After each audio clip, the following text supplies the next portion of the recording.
வெள்ளப்பெருக்கு குறைந்ததால் ஒரு வாரத்திற்கு பின்னர் குற்றால அருவிகளில் குளிக்க சுற்றுலா பயணிகளுக்கு அனுமதி அளிக்கப்பட்டுள்ளது. அந்த காட்சிகளை பார்க்கலாம்.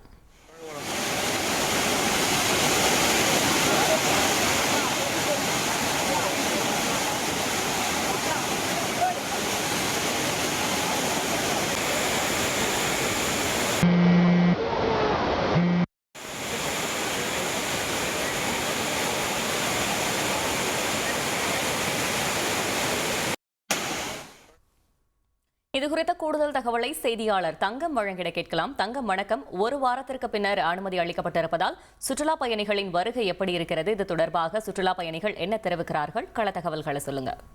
வணக்கம். அதாவது கடந்த 10 நாட்களாக குறிப்பாக தென்காசியில் தொடர்ந்து தென்மேற்கு பருவமழை தீவிரமடைந்து காணப்பட்டது. அதனைத் தொடர்ந்து குற்றால அருவிகளில் வெள்ளப்பெருக்கு ஏற்பட்டதால் கடந்த ஒரு வாரம் முழுவதும் குற்றால அருவிகள் அனைத்தும் மாவட்ட நிர்வாகம் சார்பில் முன்னெச்சரிக்கை நடவடிக்கையாக மூடப்பட்டது. இதனால் கோடை விடுமுறையின் கடைசி காலங்கள் என்பதால் சுற்றுலா பயணிகள் ஏமாற்றத்துடன் திரும்பி செல்லும் சூழல் ஏற்பட்டது. மேலும் வியாபாரிகளும் கடும் நஷ்டத்தை சந்தித்தனர்.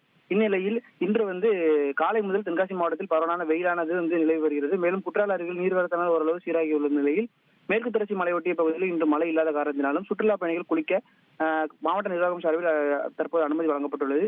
குறிப்பாக குற்றாலம் மெயினருவி, ஐந்தருவி, பழைய குற்றாலம், புலியருவி உள்ளிட்ட அனைத்து அருவிகளிலும் தற்போது சுற்றுலா பயணிகள் உற்சாகமாக குளித்து மகிழ்ந்து வருகின்றனர். மேலும் பள்ளிகள் திறக்கும் முந்தைய விடுமுறை தினம் என்பதால் தற்போது தொலைதூர சுற்றுலா பயணிகள் இல்லாமல் சுற்றுவட்டார பகுதியிலிருந்து ஆயிரக்கணக்கான சுற்றுலா பயணிகள் குற்றாலத்தில் குவிந்த வண்ணம் உள்ளனர். குறிப்பாக மெயினருவி பகுதியில் அருவியின் ஒரு பகுதியில் பேரிகேடுகள் வைத்து தடுத்து காவல்துறையினர் சுற்றுலா பயணிகள் குளிக்க அனுமதித்து வருகின்றனர். மேலும் அருவியில் வெள்ளப்பெருக்கு ஏற்படும் பட்சத்தில் அபாய ஒலி எழுப்பி சுற்றுலா பயணிகளை வெளியே ஏற்றும் பணியில் தீவிர தயார் நிலையில் காவல்துறை மற்றும் தீயணைப்புத்துறை இருந்து வருகின்றனர். தற்போது சுற்றுலா பயணிகளுக்கு பாதுகாப்பு குறித்து காவல்துறையினர் அறிவுரையும் வழங்கப்பட்டு வருகிறது.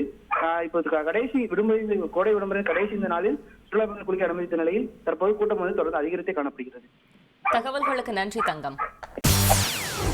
செய்திகளை உடனுக்குடன் தெரிந்து கொள்ள உடனே சப்ஸ்கிரைப் பண்ணுங்க.